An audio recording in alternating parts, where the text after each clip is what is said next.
Perkenalkan, saya Dr. Dinda Maharani, seorang dokter spesialis kanker asal Indonesia.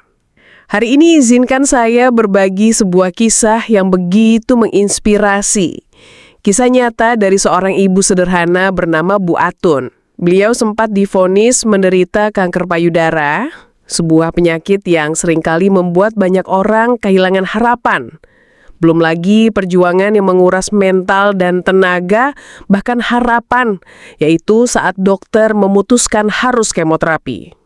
Namun, dengan kesabaran, doa, serta ikhtiar yang sungguh-sungguh, Bu Atin mampu melewati ujian itu hingga akhirnya dinyatakan sembuh.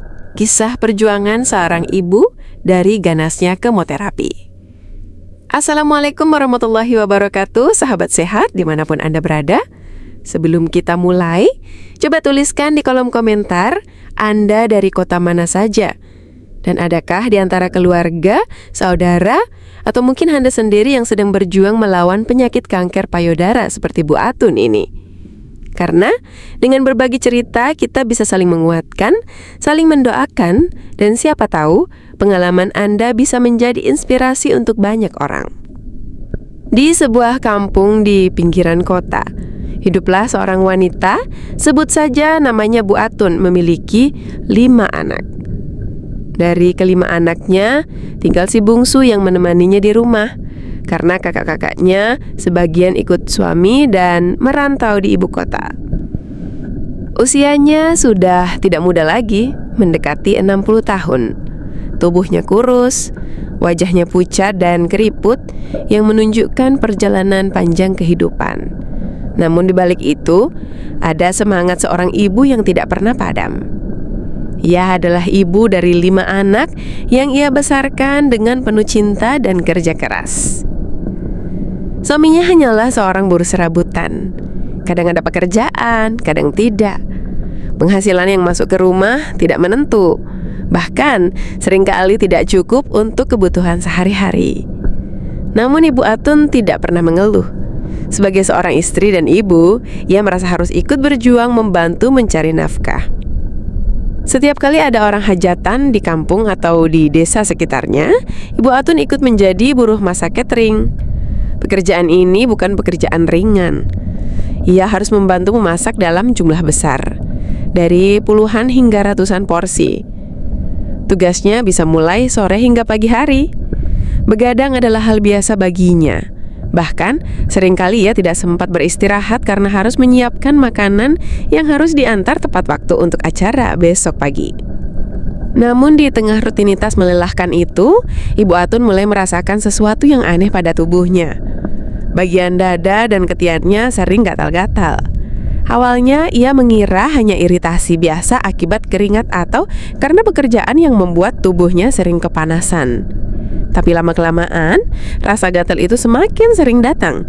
Dan luka bekas garukan tidak juga mengering meskipun sudah diobati. Dan bahkan malah melebar disertai juga rasa nyeri. Malam itu, saat sedang beristirahat setelah seharian membantu memasak, Ibu Atun meraba dadanya dan menemukan ada benjolan kecil. Hatinya langsung diliputi rasa takut. Namun ia berusaha menenangkan diri. Mungkin coba bisul atau pembekakan biasa.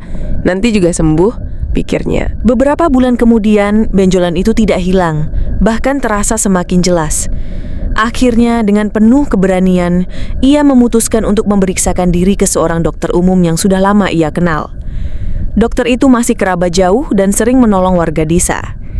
Hari itu menjadi hari yang mengubah hidupnya. Dengan wajah serius, sang dokter menyampaikan hasil pemeriksaan. Ada tanda-tanda yang mengarah pada kanker payudara. Ibu Atun terdiam. Dunia seolah runtuh seketika. Ia tak menyangka penyakit itu akan singgah di tubuhnya. Dokter menyarankan agar ia segera menjalani operasi. Hanya itu jalan satu-satunya untuk mengangkat sel kanker. Namun kabar itu justru membuat hatinya semakin hancur. Bagaimana mungkin ia bisa membayar biaya operasi? Sementara untuk makan sehari-hari saja, ia harus bekerja keras tanpa henti. Malam itu, Ibu Atun termenung di kamarnya. Anak-anaknya sudah tidur. Suaminya pun lelah sepulang kerja serabutan. Ia hanya bisa menangis dalam doa. Ia tidak ingin anak-anaknya tahu betapa ia takut. Dalam hatinya ia hanya berkata, "Ya Allah, kalau memang ini cobaan darimu, beri aku kekuatan untuk menjalaninya." Tidak ingin menyerah, akhirnya Ibu Atun mencoba mencari solusi. Ia mendengar kabar bahwa dengan BPJS Mandiri, ia bisa mendapatkan biaya operasi. Meski butuh proses panjang, ia pun mendaftar dan mulai mengurusnya dengan sabar. Semua dilakukan seorang diri, tanpa banyak bicara kepada orang lain. Beberapa bulan kemudian, tibalah waktunya. Hari operasi ditentukan. Ibu Atun berangkat ke rumah sakit dengan ditemani anak bungsunya. Anak-anak lainnya sudah sibuk dengan keluarga masing-masing, sehingga hanya si bungsu yang bisa mendampingi. Dengan hati yang berdebar, ia masuk ruang operasi. Prosesnya berjalan cukup lama. Anak bungsunya hanya bisa berdoa di luar ruangan, menunggu dengan penuh kecemasan. Setelah beberapa jam, akhirnya kabar baik datang. Operasi berhasil dilakukan. Beberapa hari kemudian, ia diperpulihkan pulang ke rumah. Luka bekas operasi masih terasa perih, namun semangatnya untuk sembuh tidak pernah padam. Setiap minggu, seorang mantri datang untuk mengganti perban dan merawat lukanya. Meski tubuhnya sakit, ia tetap berusaha tersenyum, seolah tidak ingin keluarganya melihat penderitaan yang ia rasakan. Ibu Atun mengira perjuangannya akan berakhir setelah operasi. Namun, ia belum tahu bahwa perjalanan sesungguhnya baru akan dimulai. Karena beberapa bulan kemudian, dalam pemeriksaan lanjutan, dokter menyampaikan kabar yang menguncangkan hatinya. Ia harus menjalani kemoterapi.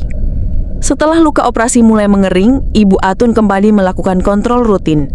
Saat itulah dokter menyampaikan sebuah kabar yang kembali menguncangkan hatinya. Meskipun operasi telah berhasil mengangkat kanker, masih ada kemungkinan sel-sel ganas itu tertinggal. Karena itulah, ia diwajibkan menjalani kemoterapi agar kanker benar-benar bersih hingga ke akarnya. Mendengar kata kemoterapi, hati Ibu Atun terasa ciut. Ia sudah sering mendengar cerita dari tetangganya bagaimana beratnya proses itu. Rambut bisa rontok, tubuh lemas, mual tiada henti, bahkan sebagian pasien tidak kuat hingga akhirnya meninggal dunia. Namun demi kesembuhan, ia mencoba tegar. Ia hanya berkata dalam hati, "Kalau ini jalan satu-satunya, saya harus ikuti. Hidup dan mati biar Allah yang tentukan." Masalahnya, anak bungsu yang dulu setia menemaninya kini sudah mulai bekerja untuk mengejar cita-cita. Sebentar lagi, anak itu akan menikah, sehingga tidak bisa selalu menemaninya. Anak-anak yang lain sudah berumah tangga, sibuk dengan keluarga masing-masing. Maka dengan hati yang tabah, Ibu Atun memutuskan berangkat sendirian ke rumah sakit untuk menjalani proses panjang itu. Setiap bulan, ia harus bolak-balik rumah sakit. Jarak tempuhnya sekitar 1 jam. Dan karena ia tidak bisa naik motor, pilihan satu-satunya adalah naik angkot.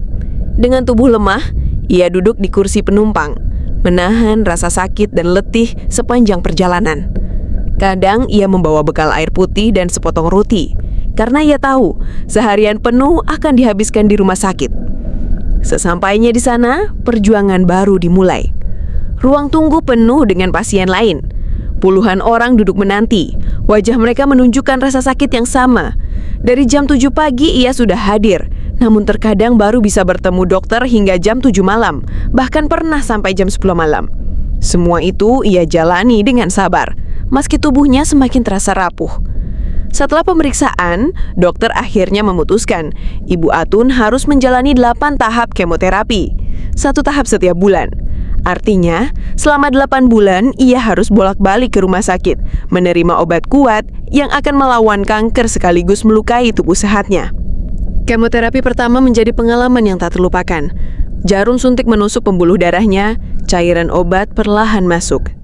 Beberapa jam setelahnya, tubuhnya mulai bereaksi. Mual hebat menyerang, rambut mulai rontok satu persatu. Sendi-sendinya nyeri seolah remuk.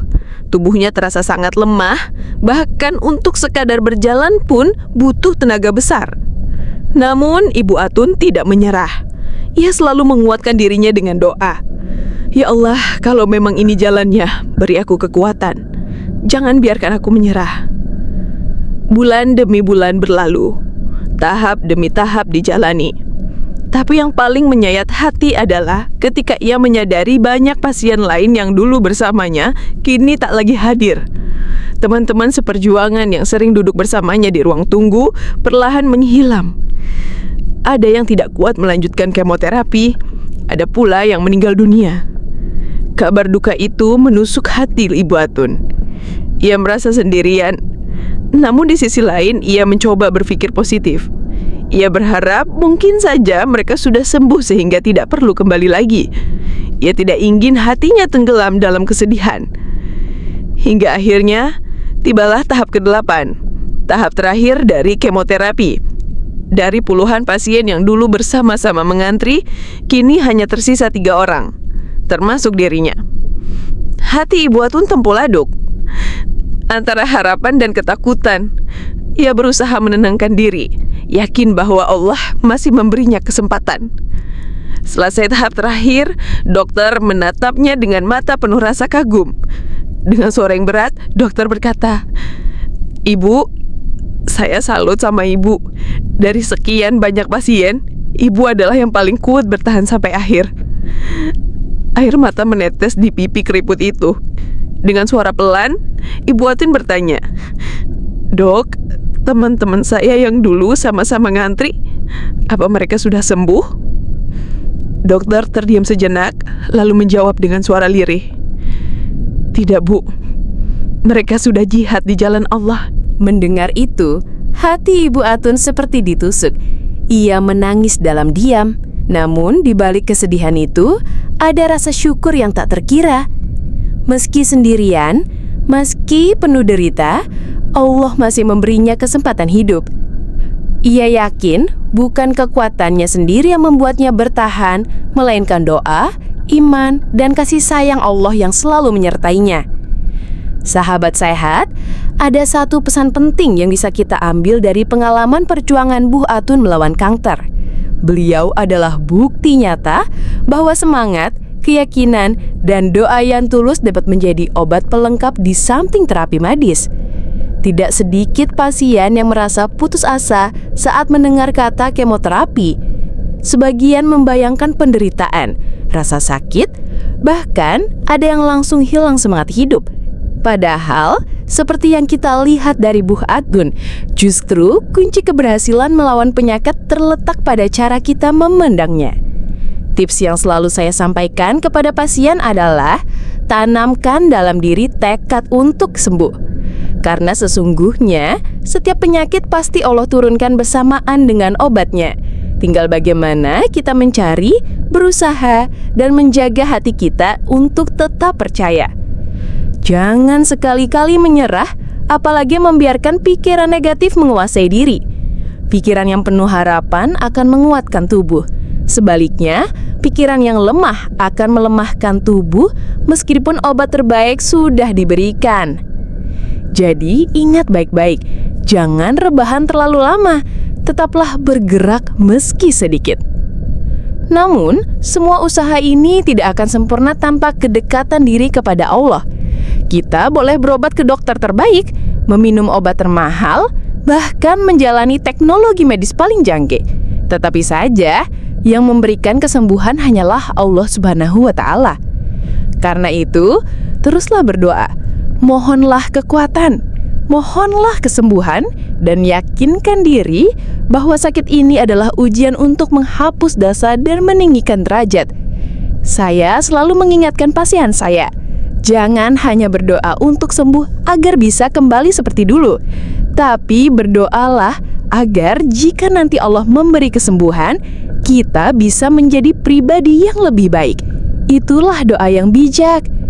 Sembuh bukan sekedar bisa berjalan, bekerja, atau tertawa kembali, tetapi sembuh berarti kita siap memperbaiki diri, lebih dekat dengan Allah, lebih banyak berbagi dengan sesama, dan lebih menghargai setiap detik kehidupan yang tersisa.